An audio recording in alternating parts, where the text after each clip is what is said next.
अस्सलाम वालेकुम my social media family. उम्मीद है आप सब खैरियत से होंगे। दिस इज़ मी लारे बबासी और आज जो हम पढ़ने वाले हैं वो है केमिस्ट्री फर्स्ट ईयर की और उसका चैप्टर नंबर 1 हम आज स्टार्ट करेंगे, जो कि 1.1 और 1.2 आज हम पढ़ेंगे। 1.1 है इंट्रोडक्शन और 1.2 है सिग्निफिकेंट फिगर्स और उसके रूल्स। और उसके अलावा आज हम राउंडिंग ऑफ के भी रूल्स पढ़ेंगे कि राउंडिंग ऑफ क्या होता है और क्यों ज़रूरी होता है, सिग्निफिकेंट फिगर्स एवरीथिंग। तो चलें स्टार्ट करते हैं। चैप्टर 1 का नाम है introduction to fundamental concepts of chemistry. पहले बात करते हैं केमिस्ट्री की, जो कि आपका पूरा सब्जेक्ट है वो किस बारे में है। It deals with the properties, composition and the structure of matter.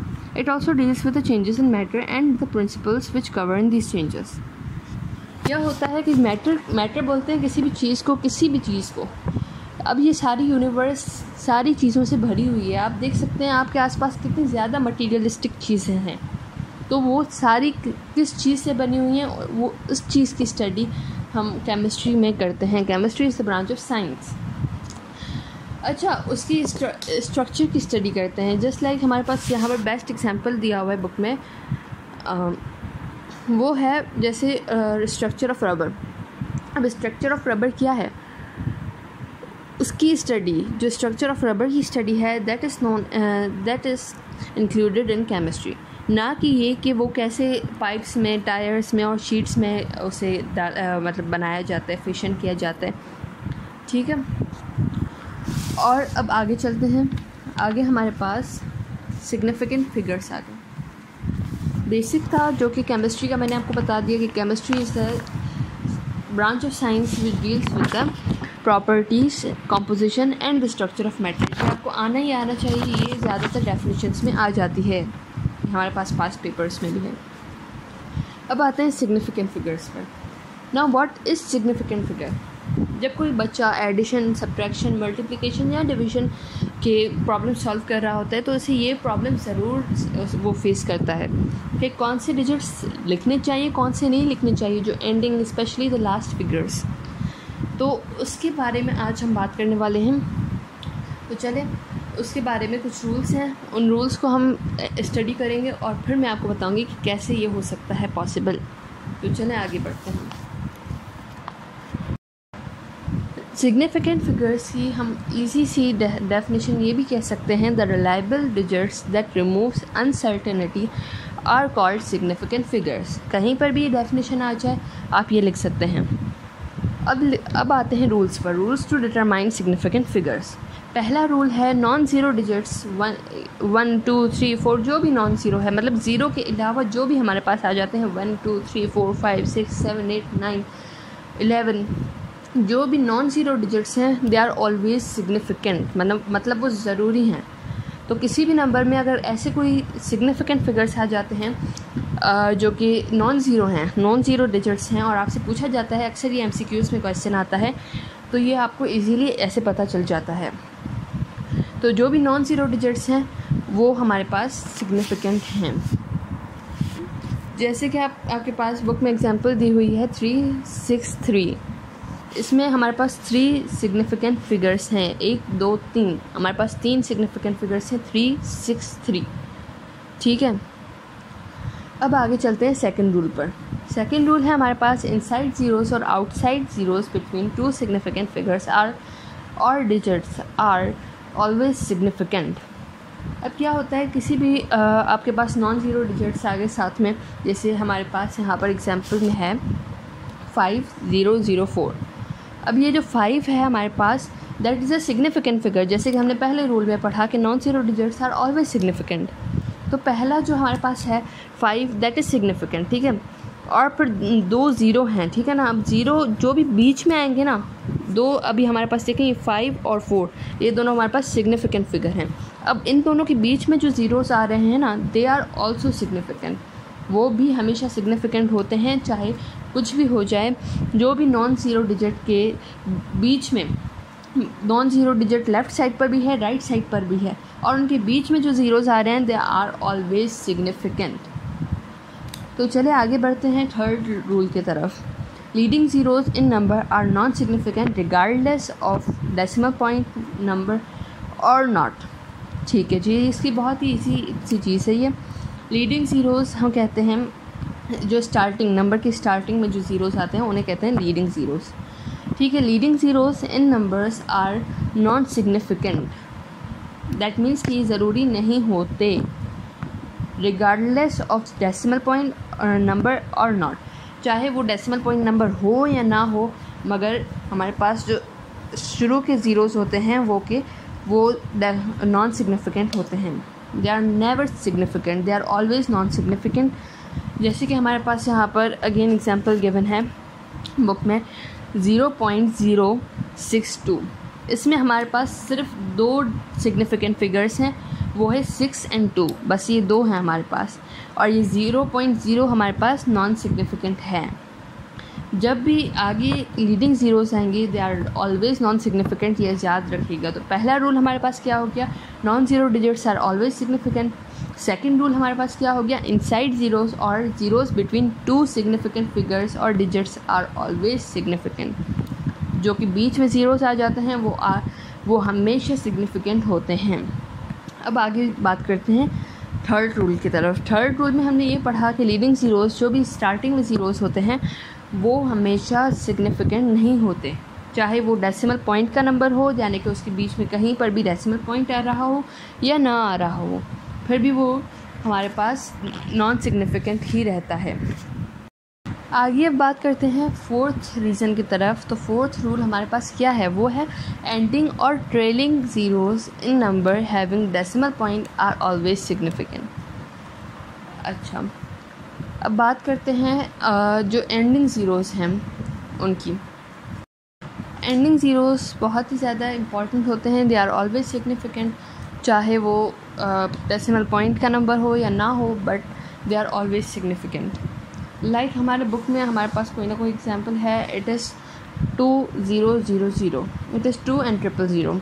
तो यहाँ पर हमारे पास ये नहीं हो सकता कि ये 3 ज़ीरोज़ जो हैं हम उन्हें नॉन सिग्निफिकेंट करार दें, दे आर ऑलवेज सिग्निफिकेंट। यहाँ पर 2000, इसमें हमारे पास 4 सिग्निफिकेंट फिगर्स हैं। चलें मूव ऑन करते हैं फिफ्थ रूल की तरफ। एंडिंग और trailing zeros in number having no decimal point are never significant. अब फिफ्थ पॉइंट है हमारे पास, एंडिंग और trailing zeros in number not having decimal point are never significant. चलें इस पर भी बात करते हैं कि जो भी एंडिंग और ट्रेलिंग का भी मतलब एंडिंग वाले ज़ीरोज़ हैं जो कि आखिर में मतलब राइट साइड की तरफ आते हैं। तो उनमें जब भी कोई नंबर है जिसमें डेसिमल पॉइंट है, डेसिमल पॉइंट नहीं हो, जिसमें भी डेसिमल पॉइंट नहीं हो, वो नंबर हमारे पास, उसकी ज़ीरोज़ हमारे पास ऑलवेज नॉन सिग्निफिकेंट होते हैं, दे आर नेवर सिग्निफिकेंट। ठीक है, तो पहले रूल की तरफ अभी हम फिर से वाइंड अप करते हैं। तो पहले रूल में हमने क्या पढ़ा था, पहले रूल में हमने पढ़ा था कि non zero digits are always significant. ठीक है, जो भी नॉन ज़ीरो डिजिट्स हैं दे आर ऑलवेज सिग्निफिकेंट, जो कि 1 2 3 हैं, जो भी जिसमें ज़ीरो ना आता हो, that is non zero digits. ठीक है, सेकंड रूल में हमने क्या पढ़ा, इनसाइड ज़ीरोज़ और ज़ीरोज़ बिटवीन 2 सिग्निफिकेंट फिगर्स और डिजिट्स आर ऑलवेज सिग्निफिकेंट। अब जो भी बीच में ज़ीरोज़ आते हैं, जो कि दाएं तरफ भी हमारे पास सिग्निफिकेंट फिगर हो और बाएं तरफ भी, और बीच में जो ज़ीरोज़ आते हैं that are known as they are significant. उसके बाद हम बात करते हैं थर्ड रूल की तरफ, जिसमें हमने पढ़ा leading zeros in number are non significant regardless of decimal point number और नॉट। अच्छा, वो डेसिमल पॉइंट नंबर हो या ना हो, मगर उसके लीडिंग ज़ीरोज़ हमेशा नॉन सिग्निफिकेंट ही होते हैं, दे आर नेवर सिग्निफिकेंट। तो चलें फोर्थ रूल की तरफ बढ़ते हैं, जल्दी से वाइंड अप करते हैं। फोर्थ रूल में हमने पढ़ना है एंडिंग और trailing zeros in number having decimal point are always significant. ठीक है, उस पर भी बात करते हैं कि ये जो एंडिंग ज़ीरोज़ होते हैं जिनमें भी डेसिमल पॉइंट होता है, दे आर ऑलवेज सिग्निफिकेंट, क्योंकि उसमें डेसिमल पॉइंट है। जैसे कि आपने वैल्यूज़ देखी होंगी, 1.1 multiply by 10 raised to power -6 या फिर -7। तो ये क्यों हम डालते हैं, it is because of the zeros. ये जो ज़ीरोज़ हैं दे आर वेरी सिग्निफिकेंट। ठीक है, जब भी हमारे पास कोई डेसिमल पॉइंट नंबर होता है उसमें ये ज़ीरोज़ बहुत ही ज़्यादा अहमियत रखते हैं। अब बात करते हैं फिफ्थ रूल की तरफ। एंडिंग और trailing zeros in a number not having a decimal point are never significant. कोई भी ऐसा नंबर ले लें जिसमें डेसिमल पॉइंट ना हो और एंडिंग में हमारे पास ज़ीरोज़ हों, तो वो हमेशा नॉन सिग्निफिकेंट रहता है। जैसे कि यहाँ पर हमारे पास बुक की एग्जांपल है, for example 40 40 has one significant figure. क्यों? क्योंकि ज़ीरो हमेशा नॉन सिग्निफिकेंट है। अगर यहाँ पर हमारे पास 4.0 होता ना, then it should be significant, और यहाँ पर 2 सिग्निफिकेंट फिगर्स होती हैं हमारे पास, क्योंकि यहाँ पर डेसिमल पॉइंट नंबर आ जाता। Once it is not having decimal point, तो हमारे पास ये बात होगी कि 40 हमारे पास एक ही सिग्निफिकेंट फिगर बचेगा जो कि 4 है हमारे पास। ओके, अब बात करते हैं हम राउंडिंग ऑफ रूल्स की। राउंडिंग ऑफ रूल्स बहुत ईजी है, कोई इसमें बड़ा मसला नहीं, बहुत ही ईजी चीज़ है जो कि आपको सेकंड्स में समझ में आ जाएगी। अगर कोई नंबर, पहला रूल है कि ग्रेटर देन 5, अगर उसका लास्ट डिजिट, कोई भी आप नंबर ले रहे हैं, जैसे आपने कोई चीज़ किसी भी डिजिट को किसी से डिवाइड कर दिया, तो आपके पास बहुत ही बड़ा नंबर आ जाता है ना। तो इसका बेहतरीन हल ये है राउंडिंग ऑफ रूल्स को फॉलो करना। लाइक हमारे पास पहला रूल है कि अगर हमारे पास लास्ट डिजिट जो है वो 5 से ऊपर हो, इट इज़ ग्रेटर दैन 5, तो हम उसका एक वैल्यू अगले वाले को दे देंगे जो कि सेकंड लास्ट है। तो जैसे कि आप इस पिक में देख सकते हैं 5.678 है हमारे पास। तो 8 हमारे पास ग्रेटर देन 5 है जो कि लास्ट डिजिट है, तो हमने 8 का 1 हमने दे दिया 7 को, जो कि हो गया 8, और हमने इसे ख़त्म कर दिया। 8 मतलब एलिमिनेट हो गया इससे। अब बात करते हैं 5.68 की। 5.68 में 8 जो है हमारे पास, again it is greater than 5, तो हम उसका 1 वैल्यू दे देंगे 6 को, इट विल बिकम 7, और 8 हमारे पास एलिमिनेट हो जाएगा। नाउ हमारे पास वैल्यू जो जाकर बची, दैट इज़ 5.7। अब 7 again it is greater than 5, तो हम इसकी एक वैल्यू दे सकते हैं 5 को, और उसे पूरा हम कर देंगे 6, और 7 एलिमिनेट हो जाएगा। तो जो नेट वैल्यू जाकर बचेगी दैट इज़ 6 हमारे पास जाकर बचेगी। अच्छा, अब आते हैं सेकंड रूल की तरफ। सेकंड रूल में हमारे पास है लेस देन 5। अगर लेस देन 5 हो हमारे पास कोई भी वैल्यू जो कि लास्ट में, तो उसके लिए हम क्या करेंगे वो देखते हैं। लेस देन 5 के लिए जैसे कि आप लोग देख सकते हैं 5.73 हमारे पास वैल्यू है गिवन, जिसमें हमारे पास 3 जो है दैट इज़ लेस देन 5, तो हम उसका सीधा ये एलिमिनेट हो जाएगा 3, इसका कोई 1 इधर उधर नहीं जाएगा, तो ये 3 एलिमिनेट हो जाएगा because it is less than 5, और हमारे पास जाकर बचेगी 5.7 वैल्यू बचेगी। अब थर्ड रूल की तरफ चलते हैं जल्दी में। तो ये इक्वल टू 5 की अगर बात करें, तो अगर 5 ही हो तो हम उसका थोड़ा सा कॉम्प्लेक्स रूल है, मगर वो भी इतना कोई मुश्किल नहीं है, आपको समझ आ जाएगा। इट इज़ लाइक कि 6.75 अगर हमारे पास वैल्यू है, इट इज़ इक्वल टू 5 ना, तो क्या होता है कि अगर हमारे पास लास्ट वैल्यू 5 हो और हमारे पास सेकंड लास्ट वैल्यू जो है वो ऑड नंबर हो, ऑड नंबर सबको पता होगा, तो वो जब भी ऑड नंबर होता है, जैसे 6.75 में 7 हमेशा ऑड होता है, 7 ऑड है, तो ये होगा कि 5 का हम 1 दे देंगे 7 को। दैट मीन्स कि आपके पास जो वैल्यू जाकर बचेगी 5 तो एलिमिनेट हो जाएगा, और 6.8 आपके पास वैल्यू जाकर बचेगी। ये होता है ऑड वाला रूल, मतलब वो 5 के इक्वल होता है, तो सेकंड लास्ट डिजिट को देखा जाता है। सेकंड लास्ट डिजिट अगर ऑड नंबर हो, ऑड डिजिट हो, तो हम उसे यूँ राउंड ऑफ कर सकते हैं। और जो आखिरी वाला है दैट इज़ लाइक कि अगर 5 के ही बराबर हो, मगर उसका जो सेकंड लास्ट डिजिट है वो हमारे पास इवन हो, इवन नंबर हो, इवन डिजिट हो, तो हमारे पास 6.45 हमारे पास हो जाएगा 6.4 में, क्योंकि हम इवन है उससे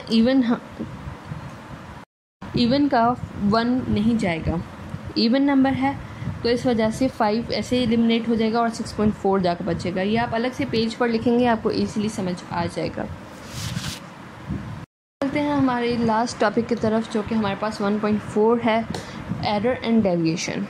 ये इतना कोई ज़्यादा इम्पॉर्टेंट टॉपिक नहीं है, बट बच्चों को इसमें बहुत मुश्किल होती है, बहुत मुश्किल पेश आती है इसे समझने में। चलिए पढ़ते हैं इसे। इसमें हमारे पास एरर कोई भी वैल्यू हमारे पास ट्रू वैल्यू ना आए, आप कोई कैलकुलेशन कर रहे हैं, कोई एक्सपेरिमेंट कर रहे हैं और आपकी वो सेम वैल्यू ना आए, दैट इज़ मीन्स कि भाई उसमें कोई ना कोई एरर आया है। अब 3 किस्म के एरर होते हैं। एरर में be due to human error, systematic error और रैंडम एरर। चलें ह्यूमन एरर की पहले बात करते हैं ना। ह्यूमन एरर क्या होता है? Error caused by negligence of experimenter is called human error while taking reading. ठीक है ना। तो इसमें जो भी नेग्लिजेंस एक्सपेरिमेंटर की तरफ से हो, यानी जो एक्सपेरिमेंट कर रहा है उसकी नेग्लिजेंस की वजह से कोई एरर आता है, जैसे कि उसने रीडिंग सही से नहीं नोट की, उसने कोई मिस्टेक कर दी, आगे पीछे कर दिया एक्सपेरिमेंट को, या कुछ भी कोई भी मिस्टेक किसी भी तरह की, तो उसे हम नाम देते हैं ह्यूमन एरर। चलें बात करते हैं सिस्टमेटिक एरर की। सिस्टमेटिक एरर बहुत ही ईजी है। उसमें हमारे पास होता है इंस्ट्रूमेंट की मिसफंक्शनिंग। कोई भी इंस्ट्रूमेंट है आपके पास, उसकी मिसफंक्शनिंग की वजह से आपके पास कोई भी एरर आ सकता है। Before using any instrument it should be checked of any zero error to take accurate measurement. Accurate measurement जब भी चाहिए होती है तो ज़ीरो एरर से चेक कर दिया जाता है। सारे इंस्ट्रूमेंट को पहले ही चेक कर दिया जाए एक्सपेरिमेंट करने से पहले। ठीक है, ये होता है सिस्टमेटिक एरर, जो कि सिस्टम या मिसफंक्शनिंग ऑफ इंस्ट्रूमेंट की वजह से कॉज होता है, अब हम बात करते हैं last but not the least random error की। रैंडम एरर हमारे पास है the variations cause the factors that cannot be controlled are called random error। कोई ऐसे फैक्टर्स जो कि आपके हाथ में भी ना हो, जिस पर आपको कोई इख्तियार ना हो ना, तो वो होते हैं रैंडम एरर। रैंडम एरर को हम सिंपली यूँ डिफ़ाइन कर सकते हैं कि जो कंडीशंस होती हैं, जस्ट लाइक टेम्परेचर है, दे आर अनअवॉइडेबल ना, तो वो हमारे हाथ में नहीं होती। टेम्परेचर कंडीशंस जो आपके एटमॉस्फेयर में है, ह्यूमिडिटी और एवरीथिंग, तो वो आपके हाथ में नहीं होती। वो आप कम नहीं कर सकते, वो आप ज़्यादा नहीं कर सकते। तो कुछ एरर इस वजह से भी होते हैं रैंडम एरर, उन्हें नाम दिया जाता है रैंडम एरर। तो आज के लिए बस इतना ही। अगर कोई भी क्वेश्चन हो तो कमेंट सेक्शन में ज़रूर बताइएगा। I will try my best to answer your all question.